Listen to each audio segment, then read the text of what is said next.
حضرت ایک سوال ہے کہ جب آپ اہل سنت والجماعت احناف کی طرف لوٹے تو ان کا رد عمل کیا تھا؟ کیا اس سلسلے میں ان نے کوئی آپ کو کس طرح روکنے کی کوشش کی کہ آپ اہل سنت والجماعت کو اختیار نہ کریں اور غیر مقلد اہل حدیث ہی رہیں؟ تو اس میں ان نے کون کون سی کوششیں کی آپ کو روکنے کے لیے؟ جب میں ان میں تھا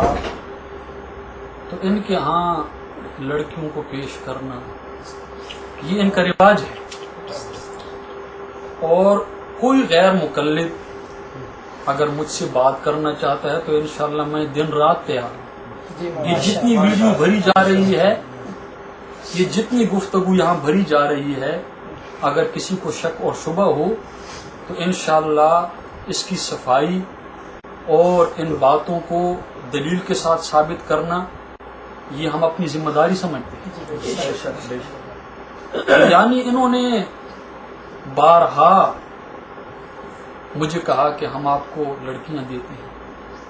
کبھی 2 کا کہتے تھے، کبھی 1 کا کہتے تھے، اور جب میں نے ان کو مجمل الفاظ میں یہ کہہ دیا کہ بھائی میں تو اب آپ سے تنگ آ چکا ہوں، بس میں اب دیوبندیت کی طرف جانا چاہتا ہوں، تو کوٹ مومن والوں نے مجھے کہا کہ دیکھیں کوہاٹی صاحب آپ اس طرح نہ کریں، فی الفور 10 لاکھ کی کتابیں ہم آپ کو دیتے ہیں، اور پھر ساتھ ساتھ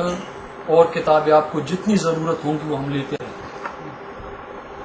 گاڑی ہم آپ کو دیتے ہیں، اور کوٹ مومن والے جو ہیں وہ لشکر کے ساتھ تعلق رکھتے ہیں، جماعت الدعوہ والوں کے ساتھ،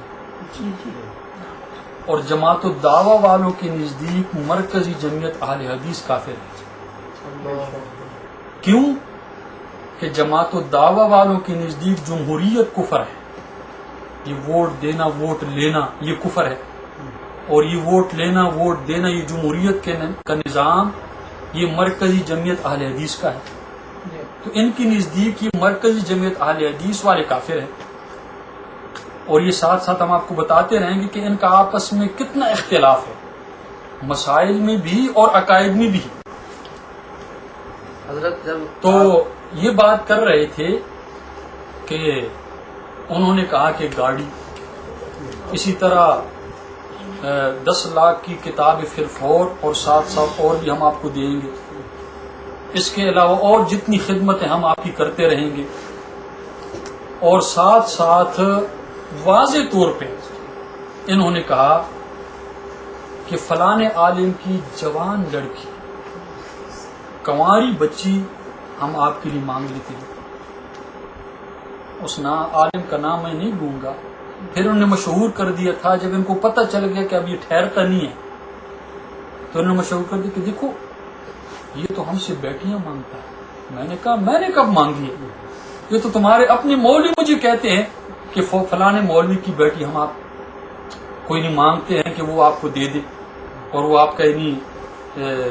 پکا یار بن جائے گا، سسر بن جائے گا، تو پھر آپ یہاں سے نکل نہیں سکیں گے۔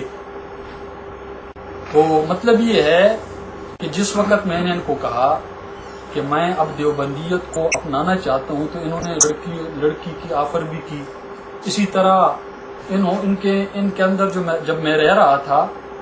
تو یہ بھی کہا تھا کہ 50 لاکھ روپیہ، اسی طرح ہمیشہ کے لیے تا حیات ماہانہ 10,000 تنخواہ،